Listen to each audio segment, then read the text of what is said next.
પછી તમારે यहाँ पर સર્ચનું ઓપ્શન, ચાલો હું રાજ્ય સિલેક્ટ કરી લઉં। તમે તો આ ચેનલને સબસ્ક્રાઈબ કરી લેજો દોસ્તો, અને તમારે સર્ચ પર ક્લિક કરવાનું રહેશે। તો સર્ચ પર ક્લિક કરશો તો દોસ્તો તમારી પૂરી ચૂંટણી કાર્ડની ડિટેલ તમને यहाँ પર જોવા મળી રહેશે। તમારું નામ, ચૂંટણી કાર્ડ નંબર, રાજ્ય, ડિસ્ટ્રિક્ટ બધું તમને કયો નંબર લિંક છે તે પણ જોવા મળી રહેશે।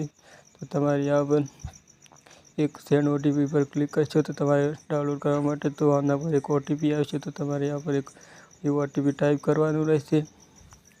એ ઓટીપી ડાઉનલોડ કર્યા પછી यहाँ પર તમને આવું ઓટીપી ડાલો પછી તમને ડાઉનલોડ એપિકનું ઓપ્શન જોવા મળશે। તો તમારે આના પર ક્લિક કરવાનું રહેશે। પછી તમે એક પીડીએફ ખુલી જશે, તો પીડીએફમાં તમારું ચૂંટણી કાર્ડ ડાઉનલોડ થઈ જાય તો પીડીએફ પર ક્લિક કરવાનું રહેશે।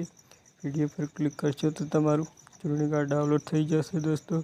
તો આવી રીતના તમે ઓનલાઈન મોબાઈલથી ઘર બેઠા ચૂંટણી કાર્ડ ડાઉનલોડ કરી શકો છો દોસ્તો। એ સાઇટ પછી અમે ચાલો જોઈએ કે એવું જ ચૂંટણી કાર્ડ છે કે કોઈ ફેરફાર છે। તો દોસ્તો તમે આવી રીતના મોબાઈલથી ઘર બેઠા તમારું ચૂંટણી કાર્ડ ખોવાઈ ગયેલું હોય તો તમે ડાઉનલોડ કરી શકો છો ઘરે બેઠા।